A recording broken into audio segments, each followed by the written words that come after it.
Good bad ugly படத்தின் box office collection மற்றும் மதராசி படத்துடைய ரிலீஸ் தேதின்னு முக்கியமான சில சினிமா செய்திகளை இந்த வீடியோவில் நம்ம பார்க்கலாம். தமிழ் சேனல் உங்களை அன்போடு வரவேற்கிறது. அஜித் அவர்களை வச்சு ஆதிக் ரவிச்சந்திரன் டைரக்ஷன் பண்ணியிருக்கும் குட் பேட் அக்லி படமானது கடந்த 10ஆம் தேதி ரிலீஸ் ஆனது. அஜித் அவர்களுக்கு இந்த வருஷத்தில் ரிலீஸ் ஆகிற 2வது படம் இது. படம் ரிலீஸ் ஆகிற வரைக்கும் எனக்கு தெரிஞ்சு பெருசாக ப்ரொமோஷன்ஸ்லாம் இந்த படத்துக்கு பண்ணலை. இந்த வருஷம் ரிலீஸ் ஆகி வெற்றி அடைஞ்ச சில படங்கள்லாம் பார்த்தீங்கன்னா நிறைய ப்ரொமோஷன்ஸ்லாம் நம்ம பண்ணதை பார்த்துருப்போம். ஆனால் இந்த படத்துக்கு யூடியூப்பில் கூட பெருசாக டீம் இன்டர்வியூஸ் கூட இல்லை. டேரக்டரோட 1-2 இன்டர்வியூஸ் தான் படம் ரிலீஸ் ஆகிறதுக்கு முந்தின நாள் நம்மளால் பார்க்க முடிஞ்சது. ஆனால் படத்துடைய ரெஸ்பான்ஸ் ரொம்பவே நல்ல விதமாக அமைஞ்சதால் பாக்ஸ் ஆஃபீஸில் இந்த படம் பெரிய சாதனை படைச்சிருக்கு. வியாழன் வெள்ளிக்கு அப்புறமா தொடர்ந்து 3 நாட்கள் விடுமுறை இருந்துச்சு. இதனால் முதல் 5 நாட்களில் உலகம் முழுவதும் 170 கோடிகள் வரை குட் பேட் அக்லி வந்து கலெக்ஷன் பண்ணி மிகப்பெரிய வெற்றி அடைஞ்சிருக்கு. இதில் தமிழ்நாட்டில் மட்டும் 100 கோடிகளை இந்த படம் வந்து கலெக்ஷன் பண்ணியிருக்கு. வர்ற வாரமும் 3 நாட்கள் விடுமுறை வருது. ஏன்னா இந்த ஃப்ரைடே பார்த்தீங்கன்னா குட் ஃப்ரைடே. இதனால் 200 கோடிகளை அசால்ட்டாக இந்த படம் வந்து கடக்கிறதுக்கான வாய்ப்பு அதிகமாக இருக்குது. அஜித் அவர்களுடைய விடாமுயற்சி படத்துடைய மொத்த கலெக்ஷனே பார்த்தீங்கன்னா 130 கோடி அந்த ரேஞ்சில் தான் இருக்கும். ஆனால் இந்த படம் வந்து 5 நாட்கள்லேயே 170 கோடிகளை கடந்திருக்கு. டிராகன் படத்தை வச்சு விடாமுயற்சியை பலரும் ட்ரோல் பண்ணதை நம்ம பார்க்க முடிஞ்சது.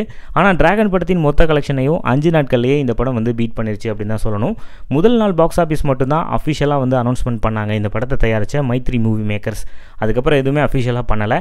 மேபி 200 crores கடந்ததுக்கப்புறமா ஏதாவது அஃபிஷியல் அப்டேட் வந்து நம்ம கிடைக்கலாம். அடுத்து ஒரு முக்கியமான நியூஸ் என்னென்னா, நேற்று சித்திரை 1 தமிழ் புத்தாண்டு அப்படிங்கிறதுனால சில படங்களுடைய ரிலீஸ் தேதியை அனௌன்ஸ்மெண்ட் பண்ணாங்க. அதில் ஒரு முக்கியமான படம் சிவகார்த்திகேயனோட மதராசி. ஏஆர் முருகதாஸ் டைரக்ஷனில் சிவகார்த்திகேயனுக்கு ஜோடியாக ருக்மணி வசந்த் இந்த படத்தில் நடிக்கிறாங்க. ஸ்ரீ லக்ஷ்மி மூவிஸ் இந்த படத்தை தயாரிக்கிறாங்க. இந்த படத்துடைய டீசர் சிவகார்த்திகேயன் பிறந்தநாள் அப்போ ரிலீஸ் ஆனது. நேற்று இந்த படத்துடைய ரிலீஸ் தேதியை அனௌன்ஸ்மெண்ட் பண்ணாங்க. செப்டம்பர் 5ஆம் தேதி இந்த படம் ரிலீஸ் ஆகுது. இந்த டேட்டில் இது வரைக்கும் எந்த ஒரு படமும் ஷெடியூல் ஆகலை நினைக்கிறேன். தமிழில் அக்டோபர் 1 தான் இட்லி கடை ரிலீஸ் ஆகுது. ரீசெண்டாக ஏஆர் முருகதாஸ் டைரக்ஷனில் ரிலீஸ் ஆன சிக்கந்தர் திரைப்படம் பாக்ஸ் ஆஃபீஸில் ஒரு பெரிய ஃப்ளாப் ஆயிடுச்சு. ஏஆர் முருகதாஸ்க்கு பெரிய கம்பேக்காக இருக்கும்னு எதிர்பார்க்கப்பட்ட படம் இது. ஆனால் தோல்வியை சந்திச்சது. மதராசி படம் வெற்றி படமாக அமையுமா, ஏஆர் முருகதாஸ் வந்து இந்த படத்தின் மூலமாக கம்பேக் கொடுப்பாரா அப்படின்ட்டு நம்ம பொறுத்திருந்து பார்க்கலாம். நேற்று இன்னொரு படத்துடைய ரிலீஸ் டேட்டும் அனௌன்ஸ்மெண்ட் பண்ணாங்க. சூரி ஹீரோவாக நடிக்கும் மாமன் விலங்கு வெப் சீரிஸை டைரக்ட் பண்ண பிரசாந்த் பாண்டியராஜ் இந்த படத்தை டைரக்ஷன் பண்ணிட்டு வராரு. கருடன் படத்தை தயாரித்த லார்க் ஸ்டுடியோஸ் இந்த படத்தை தயாரிச்சிட்டு வராங்க. திருச்சி சைடு இந்த படத்துடைய ஷூட்டிங் வந்து இப்போ நடந்துட்டு வருது. ரீசெண்டாக கூட ஒரு சர்ப்ரைஸ் விசிட் பண்ணார் சிவகார்த்திகேயன் அந்த ஷூட்டிங்க்கு. மே 16ஆம் தேதி இந்த படம் ரிலீஸ் ஆகிறதா நேற்று அனௌன்ஸ்மெண்ட் பண்ணாங்க. இதே மே 16 தான் சந்தானத்தோட டிடி நெக்ஸ்ட் லெவல் படமும் ரிலீஸ் ஆகுது. டிடி நெக்ஸ்ட் லெவல் வந்து முன்னாடியே அனௌன்ஸ்மெண்ட் பண்ணிட்டாங்க.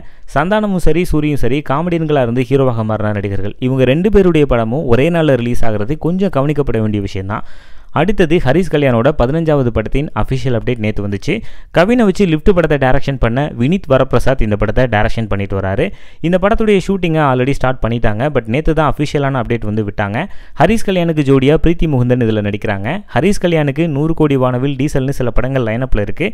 அதுக்கப்புறம் தான் இந்த படம் வந்து ரிலீஸ் ஆகும். இந்த படத்துக்கு இன்னும் டைட்டில் வைக்கல. அடுத்து ஒரு முக்கியமான நியூஸ் என்னன்னா, குட் பேட் அக்லி படத்தில் தன்னுடைய பாடல்களை பயன்படுத்தியதற்காக இளையராஜா அவர்கள் வந்து 5 கோடி ரூபாய் வரை நஷ்டஈடு வந்து கேட்டு வக்கீல் நோட்டீஸ் அனுப்பிச்சிருக்காரு.